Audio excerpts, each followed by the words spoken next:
The lecture hall buzzed with the usual mix of alien languages and universal standard as Professor Kethavar droned on about galactic history. Students from dozens of species filled the tiered seats of the Centauri Academy, their varied forms creating a tapestry of scales, fur, feathers, and exotic skin patterns. In the back corner, almost invisible among the crowd, sat a small human female. Maya Chen kept her eyes fixed on her datapad, stylus moving steadily as she took notes. To anyone watching, she appeared to be the model student, attentive, quiet, unremarkable. Her plain brown hair fell in a simple style around her face, and her clothes were standard student fare, nothing that would draw attention. The other students barely noticed her presence, which was exactly how she preferred it. The Hegemony Wars of 2387 marked a turning point in galactic politics, Professor Kethavar continued, his serpentine form coiling around the holographic display. The brutal efficiency of the conflict changed how species viewed warfare forever. Maya's stylus paused for just a microsecond. She had been there. She had been the reason the war ended so quickly, so decisively. But that was classified information buried so deep that even the Galactic Intelligence Archive had no record of her involvement. A soft chime indicated the end of class. Students began gathering their belongings, chattering in various languages as they filed toward the exits. Maya waited until most had left before closing her datapad and rising from her seat. She moved with an odd grace, each step perfectly calculated despite appearing casual. "Miss Chen," Professor Kethavar's voice stopped her near the door. "A word, if you please." Maya turned, her expression politely curious. "Yes, Professor?" The tall alien's scaled face showed what might have been concern. "I've noticed you've been particularly quiet during our discussions of military history, given that humans have such a colorful reputation in warfare. I thought you might have insights to share." A small smile played at the corners of Maya's mouth. "I'm just here to learn, Professor. I find it's better to listen than to talk." "Wise philosophy," Kethavar nodded, "though sometimes experience speaks louder than textbooks. If you ever wish to contribute, your perspective would be welcome." Maya bowed slightly, a gesture that seemed respectful, but somehow carried an undertone of something else. "Thank you, Professor. I'll keep that in mind." She left the lecture hall and walked across the Academy's main quad, passing groups of students from the major galactic powers. The Zephyrians with their crystalline exoskeletons discussed quantum mechanics in their musical language. A cluster of Vorthon cadets, their lupine features serious, reviewed tactical manuals. The few other humans on campus stood in their own small group, looking somewhat out of place among the more physically impressive aliens. Maya felt her comm unit vibrate with an encrypted message. She glanced at it briefly, then deleted it without appearing to read the contents. To any observer, it looked like spam disposal. In reality, she had memorized every detail in the half-second it took her eyes to scan the text. 3 days. New target. High priority. She continued walking. Her pace unchanged, but her mind was already shifting gears. The quiet student persona she wore at the academy was about to take a brief hiatus. Maya Chen had work to do. That evening, in her modest dormitory room, Maya sat cross-legged on her bed, eyes closed in apparent meditation. Her roommate, a chatty Altarian named Zixela, was at study group, leaving Maya alone. This was when she allowed herself to drop the facade, just slightly. Her breathing changed, becoming more controlled, more purposeful. Her relaxed posture shifted subtly, muscles tensing in specific patterns that would have been recognizable to anyone trained in advanced combat techniques. But to a casual observer, she still looked like a student unwinding after a long day. Maya opened her eyes and reached under her mattress. retrieving what appeared to be a standard tablet computer. A few touches on the screen activated hidden subroutines, and the device transformed into something far more sophisticated. Data streams flowed across the display, orbital patterns, security schedules, personnel files, and architectural schematics. Her target was Senator Vexhai of the Centaurian Republic, a corruption scandal involving weapons sales to pirate organizations.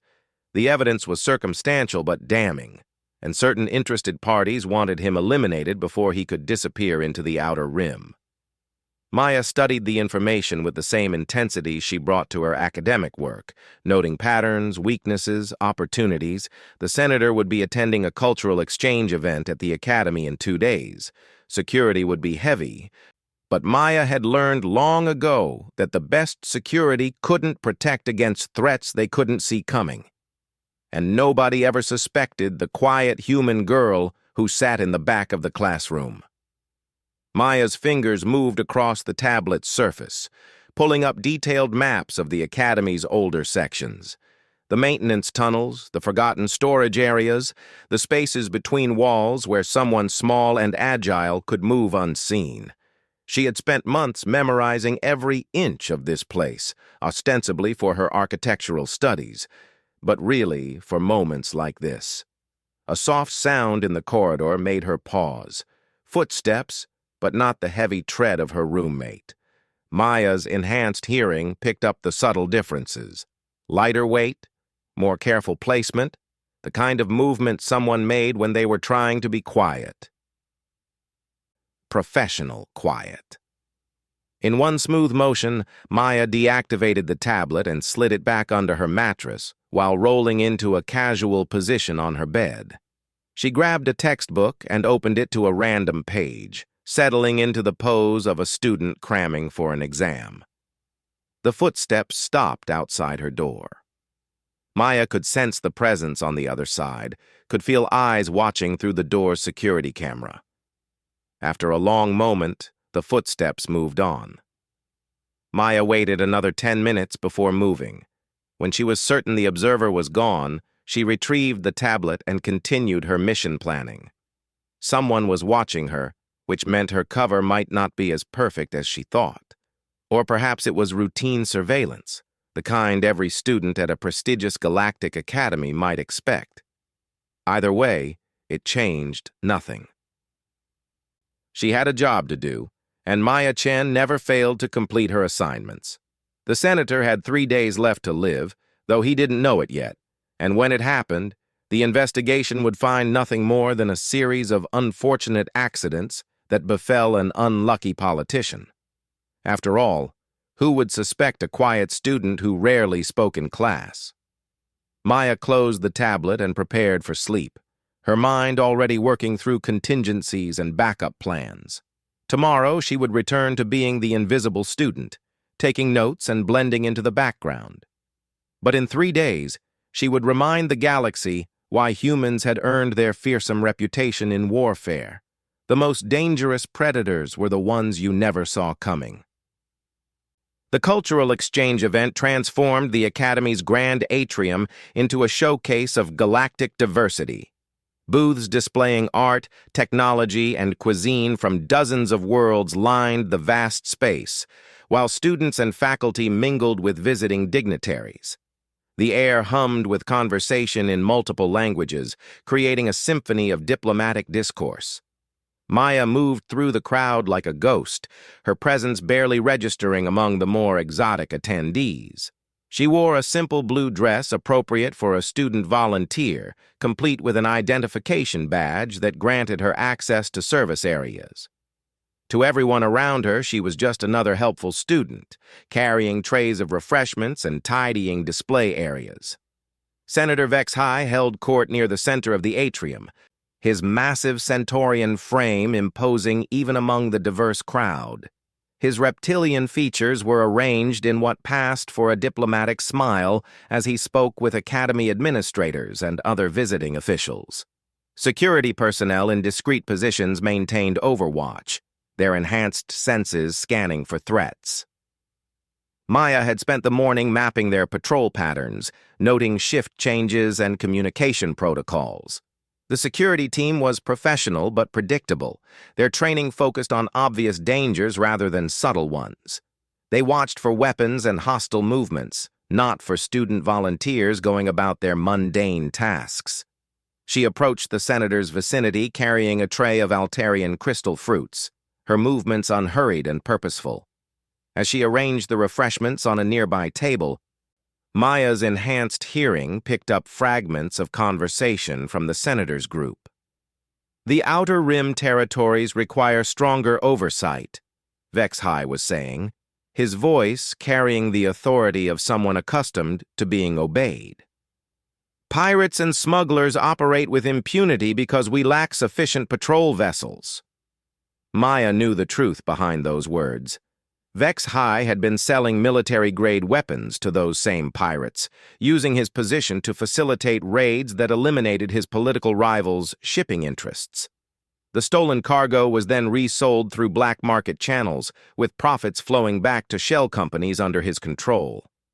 A young Zephyrian student approached the refreshment table, her crystalline features reflecting the atrium's lights in prismatic patterns. "Excuse me," she said to Maya in accented universal standard. "Could you direct me to the Terran cultural display?" Maya smiled and pointed toward a corner of the atrium where Earth artifacts were showcased. "Over there, near the ancient musical instruments, Professor Williams is giving demonstrations every hour." The Zephyrian thanked her and moved away, but not before Maya noticed the slight nod the alien gave to someone across the room. Maya's eyes tracked the gesture to a figure in Academy security uniform, his hand moving subtly to his communication device. Interesting. Maya's mission briefing hadn't mentioned other interested parties, but it wasn't unusual for multiple organizations to target the same corrupt official. The question was whether they were working toward the same goal, or if she had just identified competition. Maya finished arranging the refreshments and moved to her next position, a maintenance station near the atrium's eastern wall. The area housed environmental controls and emergency systems, providing access to the building's infrastructure. More importantly, it was connected to the tunnel network she had spent months mapping.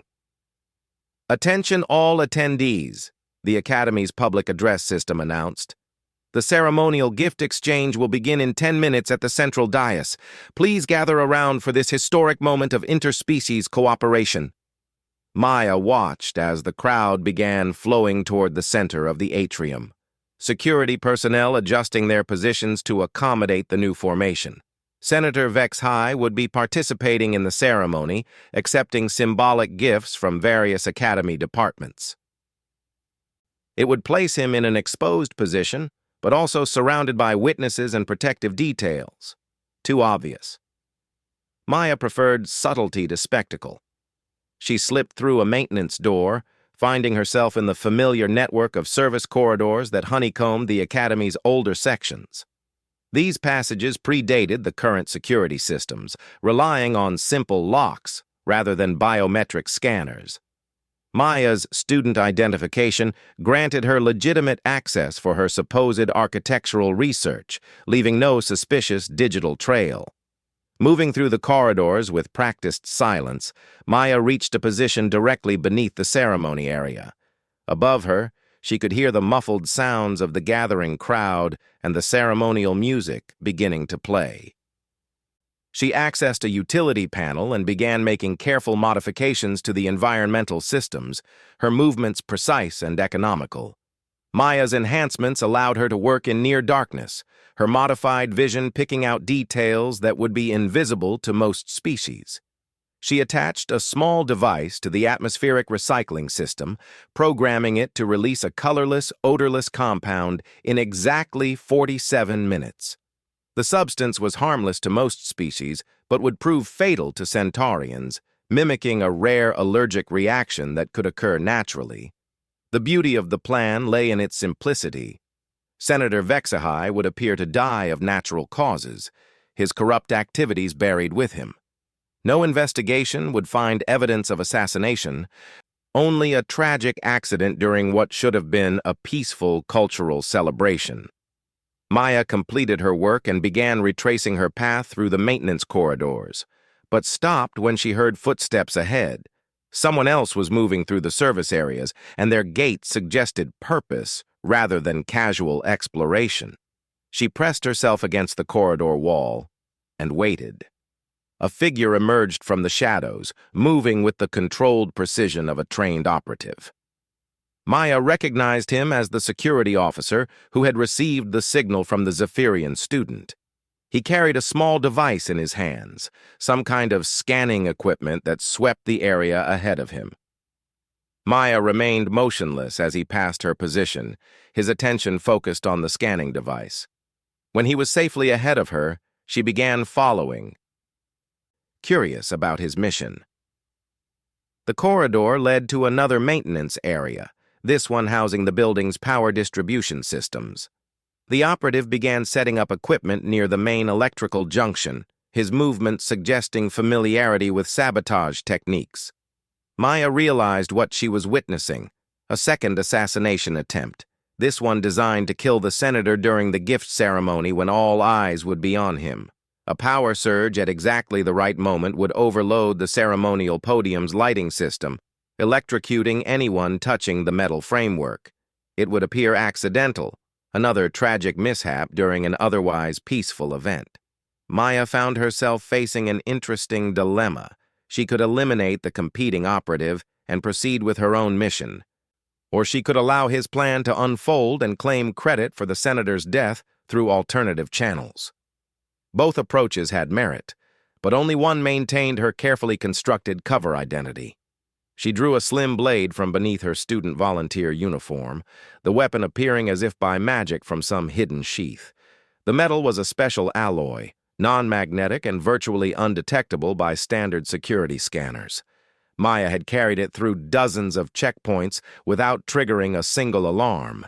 Moving with predatory grace, Maya approached the saboteur from behind. Her enhanced reflexes allowed her to strike with surgical precision, the blade finding the exact nerve cluster that would render him unconscious without permanent damage. The operative collapsed silently, his equipment clattering softly to the floor. Maya quickly disabled his sabotage device and dragged his unconscious form to a storage closet. When he awakened, he would find himself bound with maintenance cables, his memory of the evening's events conveniently hazy thanks to the pressure point strike. By the time he was discovered, the cultural exchange would be over and Senator HFY would be dead. Returning to the atrium through a different route, Maya resumed her volunteer duties just as the gift ceremony reached its climax. Senator HFY stood at the central podium, accepting a crystalline sculpture from the Academy's rector, while cameras captured the moment for posterity. Maya checked her chronometer. 32 minutes until her atmospheric modification took effect. The senator looked healthy and confident, completely unaware that his life was measured in minutes rather than years. She collected empty refreshment trays and began moving toward the exits, her work nearly complete.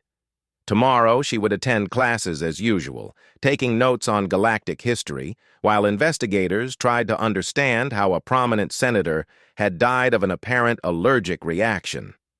The official report would blame contaminated air filters, a tragic accident that highlighted the need for better environmental monitoring systems. Maya Chen, quiet student and unremarkable human, would express appropriate sadness at the news while secretly planning her next assignment. The galaxy's corrupt officials would continue to operate under the illusion of safety, never realizing that death could come from the most innocent sources. After all, who would suspect the girl who never spoke up in class? The Academy's medical bay buzzed with controlled chaos as emergency teams worked to save Senator HFY's life. Maya stood with other students outside the restricted area, her face showing appropriate concern, while medical staff rushed back and forth with equipment and supplies. The senator had collapsed during the closing remarks of the cultural exchange, his massive frame convulsing as his respiratory system failed. Severe allergic reaction, she heard one of the medical officers explaining to Academy security. His species is susceptible to certain atmospheric compounds. We're trying to identify the trigger, but his condition is deteriorating rapidly. Maya nodded along with the other students, playing her part in the tragedy unfolding before them.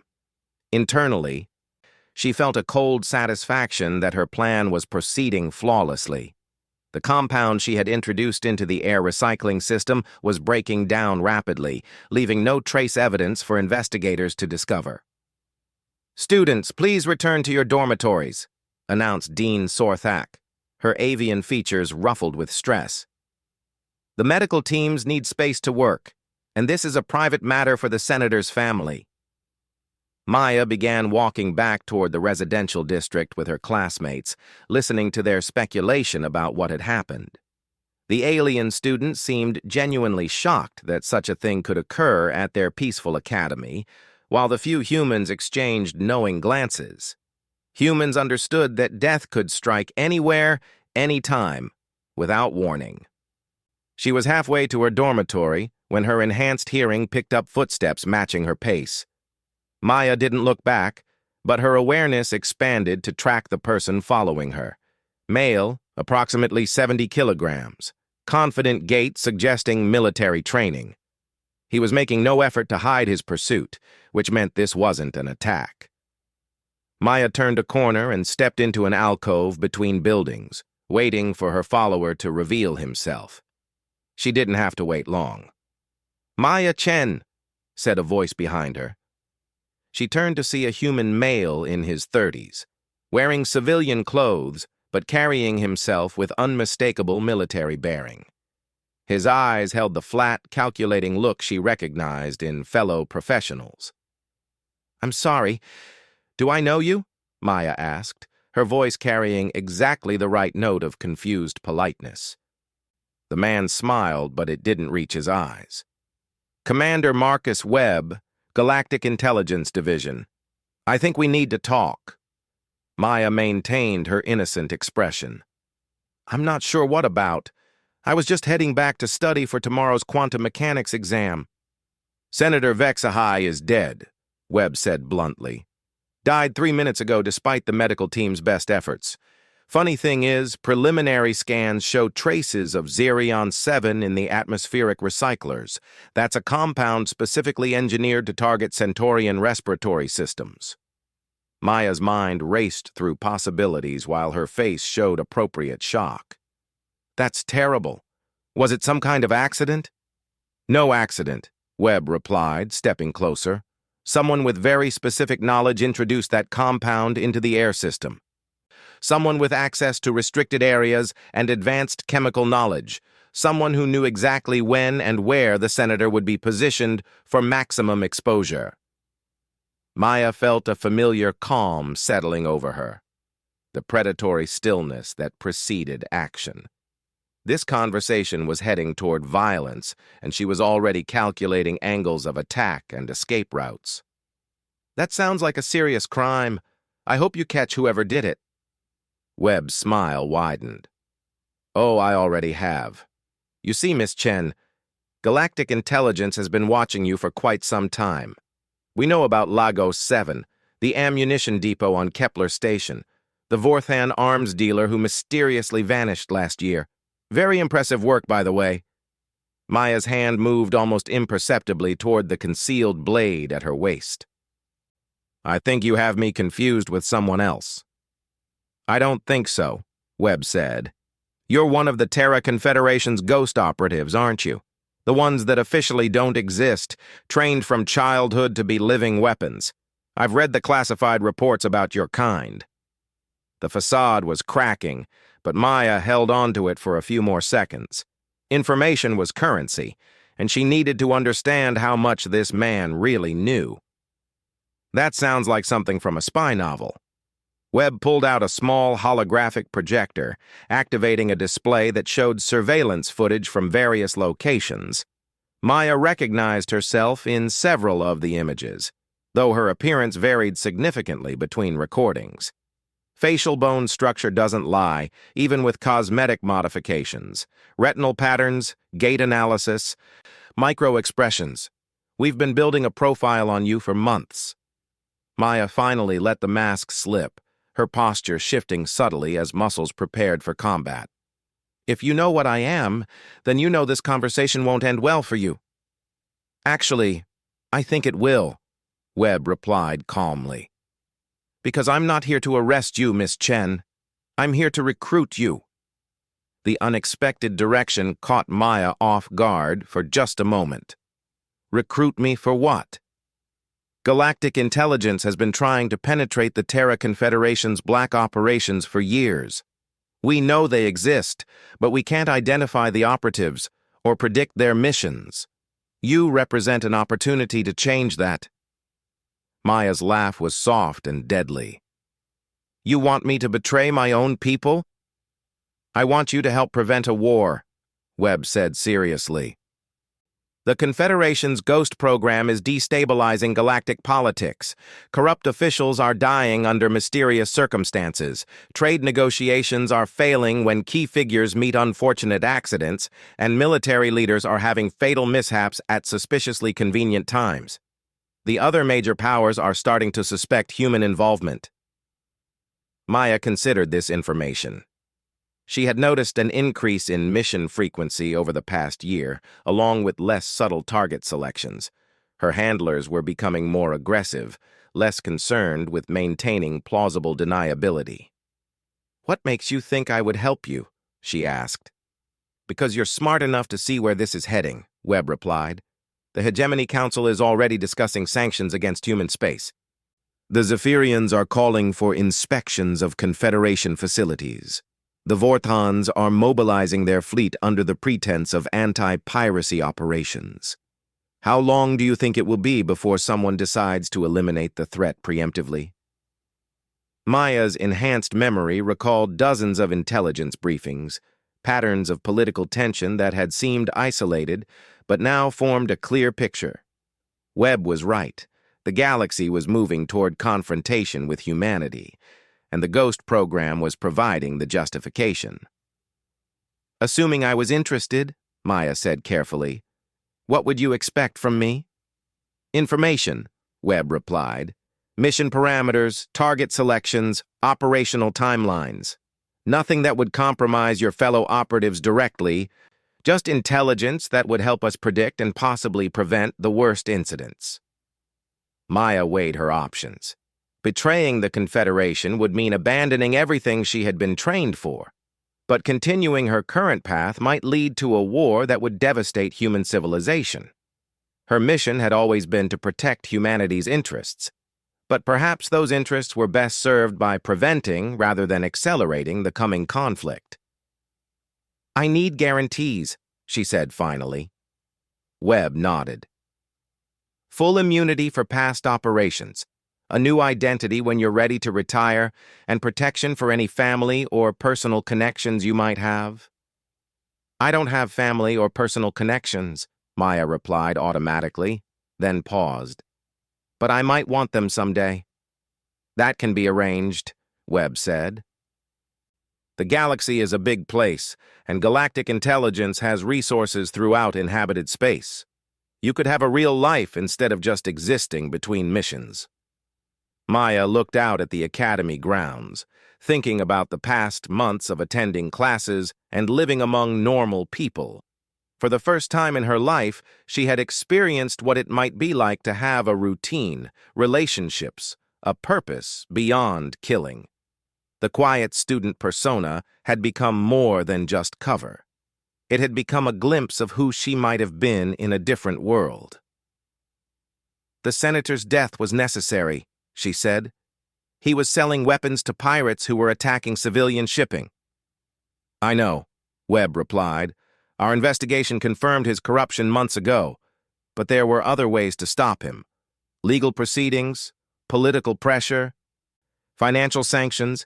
Assassination should be a last resort, not a first option. Maya nodded slowly. The truth was that her handlers had offered no alternatives, had presented the mission as a simple elimination without exploring other possibilities. How many of her targets could have been neutralized through less permanent means? "I'll need time to consider this," she said. "Of course." Webb handed her a small communicator. "When you're ready to talk, use this device. It will reach me anywhere in the galaxy." He turned to leave, then paused. "For what it's worth, Miss Chen, I think you're making the right choice. The galaxy needs people like you protecting it, not destroying it." Maya watched him walk away, then looked down at the communicator in her hand. Such a small device to represent such a momentous decision. She could continue being the ghost operative, completing missions and eliminating targets while the galaxy moved toward war. Or she could become something new, using her skills to prevent rather than cause destruction. She thought about her classmates at the academy, about Professor Kethvar's lectures on galactic history, about the possibility of actually finishing her degree and becoming something other than a weapon. The choice was harder than any mission she had ever been given. Maya pocketed the communicator and continued walking toward her dormitory. Tomorrow she would attend classes as usual, taking notes and blending into the background while she decided the future of human civilization. After all, the most important decisions were often made by the people no one noticed. The quiet student would remain silent for a little while longer, but when she finally spoke, her words would reshape the galaxy.